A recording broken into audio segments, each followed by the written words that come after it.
welcome back to my channel. My name is Ratika Gupta and guys topic for today is quasi contract. Quasi contract एक बहुत fresh new topic है guys which we are going to discuss. Right from section 68 to 72 of the Indian Contract Act 1872 we are going to discuss this concept of quasi contract. बहुत easy और बहुत interesting concept है guys. 5 sections हैं basically जो quasi contract के साथ हमारे Indian Contract Act में discussed हैं. So guys before we move on, if you are new to my channel and you have not subscribed it yet, please subscribe to my channel right now. And yes, if you enjoy learning with me, you understand what I teach, please like all my videos and do let me know in the comment section how do you like my videos. And अगर कोई भी query आती है guys, if you have any doubt, please comment it. Queries are always open. I'll be trying to answer all your doubts. So guys, let's get started with quasi contract. Guys, let me tell you one thing कि quasi contract word आपको Indian Contract Act 1872 में कहीं भी नहीं दिखेगा because this quasi contract is a word which has been used under English law. जो English law है वो quasi contract word को use करता है और Indian Contract Act 1872 में section 68 की beginning से पहले आपको क्या दिखेगा of certain relations which resemble those created by a contract. तो मैं आपको बताना चाहती हूँ कि ये डिफ्रेंसिएशन है. क्वासी कॉन्ट्रैक्ट इंग्लिश लॉ में यूज़ करते हैं और इंडियन लॉ में हमारी डिफरेंट वर्डिंग यूज़ होती है. So guys let me tell you what is the meaning of quasi contract. फिर हम सेक्शंस को डिस्कस करेंगे slowly and steadily. And in this particular video I will be discussing section 69 of the Indian contract act. And guys section 68 जो है ना, it deals with necessaries supplied to a minor. वो जो concept मैं already cover कर चुकी हूँ. हमने जब किया था capacity to contract chapter, capacity to contract में हमने डिस्कस किया था माइनर एंड लॉ के टॉपिक को.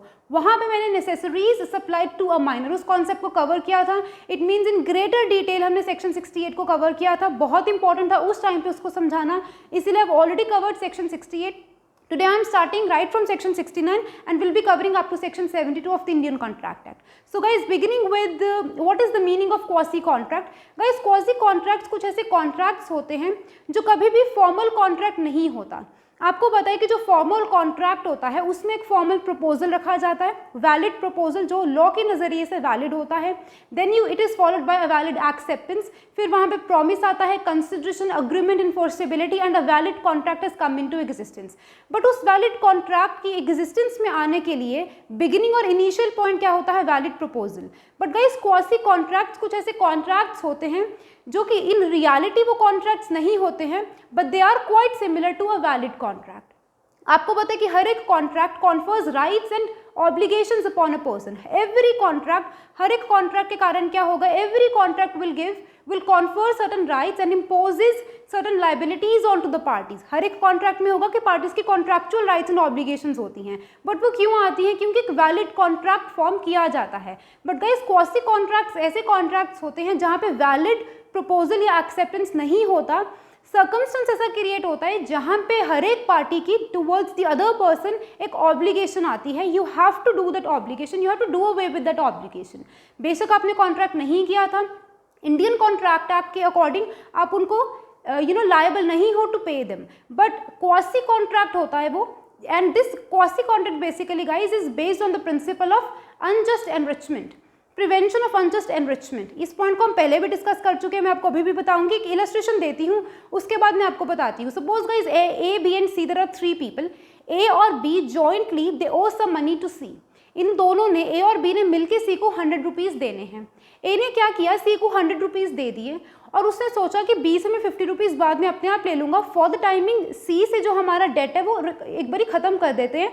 सी को मैंने 100 रुपीज़ दे दिए, बट बी को इस बारे नहीं पता था कि ए ने सी को ऑलरेडी 100 रुपीज़ दे दिए. बी ने क्या किया? बी ने भी सी को 100 रुपीज़ दे दिए और उसने भी यही सोचा कि मैं ए से बाद में हिसाब कर लूँगा. I will be paying see the date. जो उसकी डेट हमारे से ड्यू है वो उसको एक बारी दे देते हैं. ना गाइस व्हाट हैपेंड इज कि यहाँ पे देखो लॉस किसका हो रहा है? ए और बी दोनों parties are at loss and C somebody who is unjustly enriching. Unjust enrichment का मतलब होता है कि you are getting benefit, you are conferring benefit upon yourselves but in a wrongful manner. unjust तरीके से you are enriching yourselves. अब यहाँ पे देखा जाए तो C की तरफ 100 रुपीज़ एक्स्ट्रा हैं जो कि just नहीं है, justifiable नहीं है, unjust है.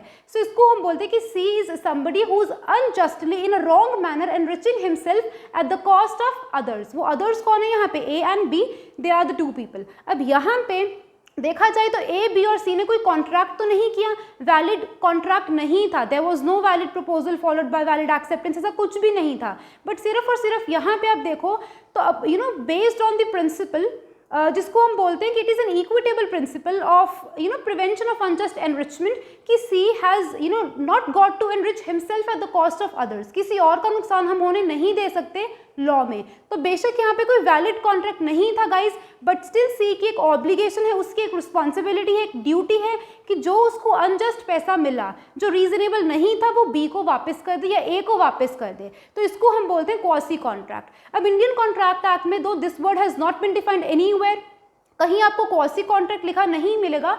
इंडियन कॉन्ट्रैक्ट एक्ट में बोलते हैं of certain relations resembling those created by a contract. अब यहाँ पे आप देखो ए, बी एंड सी, इन तीनों लोगों में एक ऐसा रिलेशनशिप क्रिएट हो चुका है which is resembling those created by a contract. Contract में क्या रिलेशनशिप होता है, वही रिलेशनशिप यहाँ भी क्रिएट हो चुका है, though it is not a valid contract, लेकिन रिलेशनशिप वही है, it is quite resembling to that which is created by a contract. यहाँ पे दो कोई वैलिड कॉन्ट्रैक्ट नहीं था, फिर भी C is a person who is under an obligation, उसकी एक रिस्पॉन्सिबिलिटी है कि सी को क्या करना है, बी को और ए को जॉइंटली 100 रुपीज वापस देने हैं, because he can not unjustly enrich himself at the cost of others. So I hope guys आपको quasi contract समझ आ चुका है, of certain relations resembling those created by a contract, आपको ये पॉइंट समझ आ चुका है। और ऐसा क्यों होता है, बहुत इंपॉर्टेंट है कि this concept of quasi contract is based on the principle, equitable principle of prevention of unjust enrichment. और अनजस्ट एनरिचमेंट का मीनिंग क्या होता है विद एन इलस्ट्रेशन मैं आपको एक्सप्लेन कर चुकी हूँ। आई होप गाइज आपको क्वासी कॉन्ट्रैक्ट्स पता लग चुका है कि क्या होता है। Now beginning with section 69 of the Indian contract act, as I have already told you, section 68 has already been covered. आपको मेरी इंडियन कॉन्ट्रैक्ट एक्ट की प्लेलिस्ट में सेक्शन 68 पे दिखेगा वीडियो। मोर ओवर मेरे डिस्क्रिप्शन बॉक्स में हर एक वीडियो का लिंक है, you can watch that video from there also if you wish to watch it. Section 69 को हम बिगिन करते हैं गाइज। सेक्शन 69 में मैं आपको पहले बेसिक्स बता दूं तो जो मैंने 3 वर्ड्स को, बेसिकली 3 लाइन्स, 3 वर्ड्स को मैंने अंडरलाइन किया है बेयर एक्ट में, these are the 3 very important words जिनको आपको समझना है। यही असेंशियल्स है सेक्शन 69 के, और अगर आपको ये समझ आ जाते हैं तो आपका सेक्शन 69 कंप्लीट हो जाएगा। सो गाइस सेक्शन 69 के सबसे पहले मैं आपको एक हेडिंग समझाना चाहती हूँ। सेक्शन 69 में आपको एक वर्ड दिखेगा रीइम्बर्समेंट। रीइम्बर्समेंट का मतलब होता है कॉम्पेंसेशन, किसी को भी कॉम्पेंसेट करना इज कॉल्ड रीइम्बर्समेंट। हम किसी भी इंसान को कॉम्पेंसेट कब करते हैं, जब हम उसकी सर्विसेज को अवेल करते हैं, उस इंसान ने हमारे लिए कुछ किया, इसीलिए हम लॉ में उसको कॉम्पेंसेट करते हैं, उसको हम बोलते हैं reimbursement. Guys what happened is section 69 क्या बोलता है कि दो it is not a valid contract, आपको यहाँ पे भी दिखेगा, ये सारे क्वासी कॉन्ट्रैक्ट्स हैं, मत भूलना गाइस। हर एक कॉन्ट्रैक्ट में आपको क्या दिखेगा, हर एक सेक्शन में इंडिविजुअली आपको ये देखने को मिलेगा कि यहाँ पे कोई वैलिड कॉन्ट्रैक्ट नहीं था which was followed by valid proposal and acceptance. एक वैलिड प्रपोजल और एक्सेप्टेंस के तरीके से वैलिड कॉन्ट्रैक्ट नहीं बना था, बट डिस्पाइट दैट फैक्ट एक ऐसा क्वासी कॉन्ट्रैक्ट बन चुका है, एक ऐसा रिलेशनशिप बन चुका है which is resembling those created by a contract. यहाँ पे भी क्या होता है, one party is under an obligation to reimburse the other party. वो रीइम्बर्स क्यों करेगी, क्योंकि एक वैलिड कॉन्ट्रैक्ट है, इसीलिए नहीं, क्योंकि the other person is unjustly enriching himself at the cost of another. I hope guys आपको कॉन्सेप्ट क्लियर हो रहा है क्वासी कॉन्ट्रैक्ट का। तो सेक्शन 69 बोलता है कि जब एक इंसान, गाइज अब आपको एक इलस्ट्रेशन में समझाती हूँ, उसके बाद हम सेक्शन 69 को डिस्कस करेंगे। इलस्ट्रेशन ये बोलती है कि suppose there are 2 people A and B. A is a zamindar, उसकी बहुत सारी ज़मीन जो है उसने बी को दे रखी है ऑन अ लीज, ठीक है, रेंटेड लैंड है, बी उस पर एग्रीकल्चर करता है, अच्छा खासा प्रॉफिट बी को अर्न होता है। तो ए जो ज़मींदार है उसके पास बहुत सारी लैंड है, उसका कुछ पार्ट उसने बी को दे रखा है as a lease, on lease basically. तो बी एक रेंटेड प्रॉपर्टी पे काम करता है, he is an agriculturist. Now what happened guys कि जो ए है ज़मींदार, वो जो प्रॉपर्टी है, जो ज़मीन है ए की, उस पर उसने टैक्सेस नहीं पे करे, जो लैंड रेवेन्यू पे करना होता है वो ए ने पे नहीं किया, he defaulted in making payment. As a result of it government ने क्या किया, ए की प्रॉपर्टी को कॉन्फिस्केट कर लिया, because he defaulted in making taxes, making payment of tax. तो उसे जब नहीं किया तो गवर्नमेंट ने क्या किया, government seized basically confiscated as property, उस जमींदार की प्रॉपर्टी को गवर्नमेंट ने कॉन्फिस्केट कर दिया और सेल पे लगा दिया। अब बी को लगा कि अगर प्रॉपर्टी सेल हो गई तो जो मेरा लीज होल्डर राइट है वो भी यहाँ से खत्म हो जाएगा, एनलमेंट ऑफ बीज राइट, बी का भी जो राइट है वो भी खत्म हो जाएगा एज ए लीज होल्डर, क्योंकि वो प्रॉपर्टी किसी और के पास चली जाएगी। तो बी ने सोचा कि I have a legal interest of my own. Guys अब यहाँ पे आप देखना कि बी का खुद का एक इंटरेस्ट है उस प्रॉपर्टी में, इंटरेस्ट क्या है कि अगर ये प्रॉपर्टी गवर्नमेंट ने कॉन्फिस्केट तो कर ही लिया, अगर ये गवर्नमेंट ने किसी और को सेल कर दी तो यहाँ पे जो मेरा लीज होल्डिंग राइट है वो भी खत्म हो जाएगा और मुझे फिर और कोई प्रॉपर्टी ढूंढनी पड़ेगी। अब यहाँ पे तो मेरा अच्छा खासा प्रॉफिट हो रहा है, I can not let this land go. तो बी ने अपने मोटिव को देखते हुए, अपने इंटरेस्ट को देखते हुए उस लैंड में, उस एस्टेट में बी ने क्या किया, ए की जगह ऑन बिहाफ ऑफ ए उसने गवर्नमेंट को टैक्स पे कर दिया विच वॉज ड्यू टू ए। ने पे करना था बट ए की जगह बी ने उसको पे कर दिया क्योंकि बी का खुद का एक इंटरेस्ट है। बट गाइज अगर मैं आपसे पूछूं तो यहाँ पे who is bound by law to pay that amount, law के नजरिए से किसको पे करनी चाहिए थी, जमींदार को, बट जमींदार ने पे नहीं करी। So this was a person A, zamindar was a person who was legally bound to make payment of that taxes, of those taxes, land revenue to the government, but he failed to perform his part of obligation. उसने तो perform नहीं किया। अब उसकी जगह क्या किसने किया, be on behalf of this जमींदार ए he paid off those taxes to the government, but उसने भी क्यों किया, क्योंकि he had his interest, he had a legal interest of his own. Guys, legal interest का मतलब होता है an interest which is recognized by law, जो लॉ के नजरिए में भी आपका इंटरेस्ट है। बी का बहुत अच्छा खासा इंटरेस्ट है, तो बी ने क्या किया, गवर्नमेंट को क्या किया, टैक्सेस पे कर दिया और वो जो लैंड कॉन्फिस्केट गवर्नमेंट ने कर ली थी, सीज कर ली थी गवर्नमेंट ने, उसको रिलीज कर दिया क्योंकि गवर्नमेंट को तो टैक्सेस से मतलब है। अब यहाँ पे क्वेश्चन ये आता है गाइस कि क्या बी ए से रीइंबर्समेंट ले सकता है, क्या वो ए से कॉम्पेंसेशन ले सकता है? तो section 69 of the Indian contract Act बोलता है कि yes B can get reimbursement from A. इसका रीजन क्या है गाइस, आप ये देखो सेक्शन 69 के एसेंशियल्स मैंने आपको यहीं पे समझा दिए। रीजन क्या है, देखो कि ए इज समबडी हु, अगर ए नहीं पैसा पे करेगा बी को, कॉम्पेंसेट नहीं करेगा, रीइंबर्स नहीं करेगा, तो A is somebody who is unjustly enriching himself at the cost of B, क्योंकि A that zamindar was a person who was legally bound, legally bound मतलब लॉ की तरफ से एज पर लॉ जो उस जमीन का ऑनर होता है उसको टैक्सेस पे करने होते हैं। So A was somebody who was legally bound to make payment of taxes to the government, but he defaulted, he failed to make that payment, वो फेल हो गया। लेकिन on behalf of A B ने payment करी, और B ने क्यों करी, because he had a legal interest of his own in that state, उसका खुद का बहुत अच्छा खासा इंटरेस्ट था। So B had a legal interest of his own and he therefore paid it off, उसने दे भी दिए पैसे, और उसने गवर्नमेंट को दे भी दिए थे। इन दिस एग्जाम्पल इलस्ट्रेशन में उसने गवर्नमेंट को पैसे दे भी दिए। तो क्वेश्चन यहाँ पे रीएम्बर्समेंट का आता है कि जिस इंसान ने, अब यहाँ पे obviously B, this person will go to the court of law और वो कॉम्पेंसेशन क्लेम करेगा ए से कि मैंने तो देनी नहीं थी, लॉ के नजरिए से मुझे पेमेंट नहीं कर रही थी, मैंने तो सिर्फ इसीलिए किया because I had a legal interest of my own. अब मैंने जब ए की प्रॉपर्टी को बचा लिया है तो ए को कहा जाए कि मुझे पैसा लौटाया जाए, मुझे रीइंबर्स किया जाए, तो कोर्ट बी की हेल्प करेगा under section 69 of the Indian contract act और बी को कहेगा कि येस आप लीगली एंटाइटल्ड हो कि आप ए से कॉम्पेंसेशन ले सको, बिकॉज वो पेमेंट उसी को करनी थी एंड ही डिफॉल्टेड, आपने उसकी हेल्प करी। No, he can not unjustly enrich himself at the cost of B, और उसको क्या करनी होगी, बी को, he is, A is under an obligation कि वो बी को क्या करेगा, रीइंबर्स करेगा। गाइस, अब डू यू थिंक यहाँ पे एक वैलिड कॉन्ट्रैक्ट बना था ए और बी के बीच में कि ऐसा ऐसा होगा, हम ऐसे करेंगे, तुम मेरी जगह पैसे दे देना और मैं तुम्हें बाद में दे दूंगा। So was there a valid contract in the beginning? No, but despite that fact यहाँ पे A is under an obligation, A और बी के बीच में कैसा रिलेशनशिप बन चुका है which is resembling those created by a contract. Contractual rights and obligations arise हो चुके हैं कि बी का एक राइट बन चुका है टू गेट रीइंबर्समेंट फ्रॉम ए, और ए की एक ऑब्लिगेशन बन चुकी है कि उसको बी को रीइंबर्स करना है। सो आई होप गाइज आपको सेक्शन 69 क्लियर हो चुका है। अब हम इसकी बैरक लैंग्वेज रीड कर लेते हैं, आपको वो भी क्लियर हो जाएगी, और हमने इसके एसेंशियल्स को भी यहीं पे डिस्कस कर लिया है। सो वो बोलते हैं कि रीइंबर्समेंट यानी कि compensation of person paying money, किसने पे किया, बी ने इस इलस्ट्रेशन में, right. So reimbursement of person, उस इंसान को हम डेफिनेटली रीइंबर्स करवाएंगे, कॉम्पेंसेशन दिलाएंगे कोर्ट की हेल्प से। Reimbursement of person paying money which is due by another, due मतलब जो बची है किसकी, due by another, due by A की तरफ से वो ड्यू थी लेकिन पे किसने किया, बी ने किया।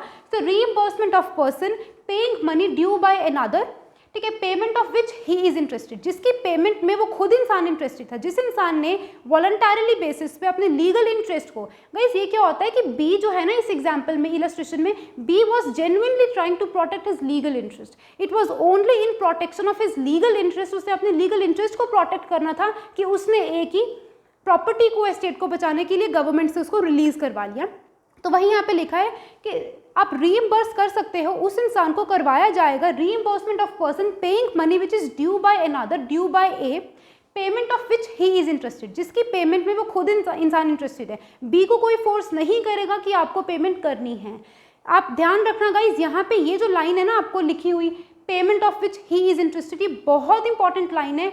अगर एक इंसान इज लायबल बाय लॉ, अगर उसको लॉ ने ही एक आप कह लो कि लाइबिलिटी उस पर इम्पोज करी है कि आपको उस इंसान को कॉम्पेंसेट करना ही करना है, तो वहाँ पे हम सेक्शन 69 को इन्वोक नहीं कर सकते। गाइस मैंने आपके लिए स्पेशली एक केस लॉ में लेके आई हूँ, ये लास्ट केस लॉ हम इसको डिस्कस करेंगे। यहाँ पे आपको इन रियलिटी इस लाइन का सिग्निफिकेंस समझ आएगा। यहाँ पे इंपॉर्टेंट पॉइंट ये है कि जिस इंसान ने पेमेंट करी है so as to protect the other person who otherwise is legally compellable to make payment, उसको बचाने के लिए जिस इंसान ने पेमेंट करी है that person must himself be legally interested, उसका खुद का कुछ लीगल इंटरेस्ट होना चाहिए and it should be a genuine protection of that legal interest of his कि उसने उस प्रॉपर्टी को बचा लिया। अगर उसका खुद का लीगल इंटरेस्ट नहीं था, that person was legally compellable to make payment, plaintiff himself was legally compellable to make payment, तो वहाँ पे आप इस सेक्शन को इन्वोक नहीं कर सकते, वो आपको यहाँ पे समझ आएगा।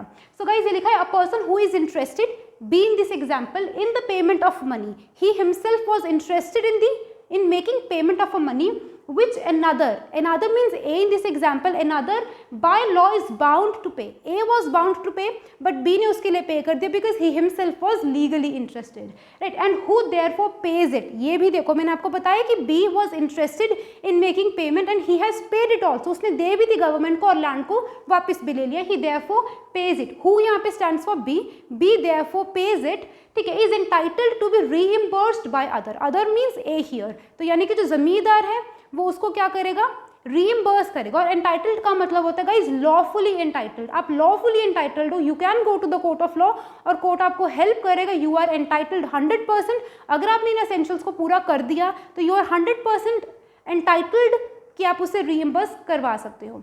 सो गाइज अब हम केस लॉज डिस्कस करेंगे जहाँ से आपको पॉइंट्स समझ आएंगे। फर्स्ट 2 केस लॉज जो हैं वो आपको ये सिर्फ इस पॉइंट को समझाएंगे जो हमने बिगिनिंग में रीड किया कि इंटरेस्ट किस तरीके से होता है एक इंसान का और किस तरीके से वो पे ऑफ कर देता है, ठीक है, और किस तरीके से एक इंसान is legally bound but he failed to make a payment. तो ये एसेंशियल्स को डिस्कस करेंगे पहले 2 केस लॉज में। थर्ड केस लॉ में मैं आपको इस पॉइंट का सिग्निफिकेंस समझाऊंगी इंटरेस्टेड का।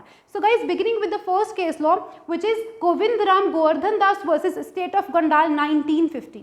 गाइज इसमें क्या हुआ था कि there was a person A ने अपनी प्रॉपर्टी बी को बेच दी, B had made a further subsale of his property to C, यानी कि ए की लैंड बी के पास चली गई, A basically sold off his property to B sold it off to C, तो बी ने सबसेल कर दी, सी को पे कर दिया। No she has become a legal owner of that property, ownership किसके पास आ चुकी है, सी के पास आ चुकी है।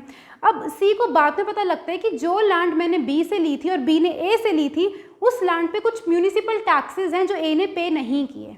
अब आप यहाँ पे देखो कि अगर आप टैक्सेस को नहीं पे करोगे तो अल्टीमेटली गवर्नमेंट आपकी लैंड को कॉन्फिस्केट कर लेगी और उसको सेल आउट कर देगी so as to grab the money. अब यहाँ पे देखो क्योंकि C has become an owner of that house, तो सी का एक लीगल इंटरेस्ट है, it is an interest which is recognised by law and in order to preserve और protect, genuinely protect his own interest, C ने क्या किया, municipal committee को वो म्यूनिसिपल टैक्सेस दे दिए, he paid off those taxes, he literally paid off those taxes to municipal committee ताकि उसका जो घर है वो कॉन्फिस्केट ना कर ले गवर्नमेंट।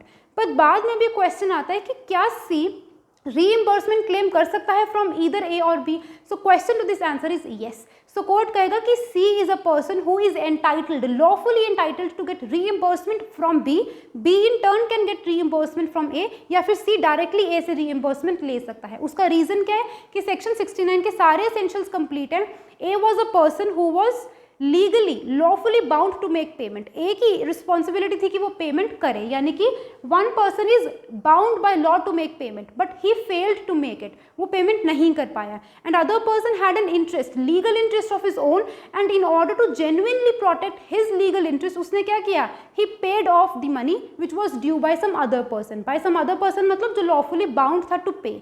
तो यहाँ पे दोनों एसेंशियल्स कंप्लीट होते हैं, इसीलिए हम कहेंगे कि she will be under this case law, जो सी था उसको रीइंबर्समेंट करवाई गई फ्रॉम एज, बेसिकली ए से उसको रीइंबर्समेंट दिलाई गई, या तो सी बी से क्लेम करेगा और बी ए से करेगा, या डायरेक्टली मल्टीप्लिसिटी ऑफ सूट्स को प्रिवेंट करने के लिए सी डायरेक्टली ए से क्लेम कर सकता है। सो आई होप गाइज आपको समझ आ चुका है। Talking about the second important case which is Exol versus Patridge 1799। Guys इस केस में क्या हुआ था कि there was a person उस इंसान की प्लेंटिफ था, प्लेंटिफ की जो कैरियज थी वो डिफेंडेंट के प्रेमिसेस में चली गई। साथ के नेबर्स थे डिफेंडेंट्स, उनके प्रेमिसेस में उस इंसान की कैरियज जो है वो चली गई। अब वो जो डिफेंडेंट थे नेबर्स, वो रहते थे रेंटेड हाउस पे। तो उस हाउस के जो लैंडलॉर्ड थे, जो इन रियलिटी जो उसके ऑनर थे, उसने क्या किया, जो प्लेंटिफ था उसका कैरियज को कॉन्फिस्केट कर लिया, सीज कर लिया, अपने पास ही रख लिया। वो बोलता कि मैं इस कैरियज को तब तक नहीं दूंगा जब तक इस घर पे जो रेंटेड हाउस पे रहता है डिफेंडेंट मुझे पेमेंट नहीं करता। उसने रेंट पे नहीं किया होगा। तो यहाँ पे क्या हुआ, देखो कि जो जहाँ पे ये इंसान रहता है, ठीक है, जिसकी कैरियज सामने वाले के घर में चली गई, इस इंसान की कोई गलती नहीं है, but he had a legal interest of his own कि मेरी कैरियज तब तक वो इंसान पकड़ के रखेगा जब तक मैं पेमेंट नहीं करूँगा।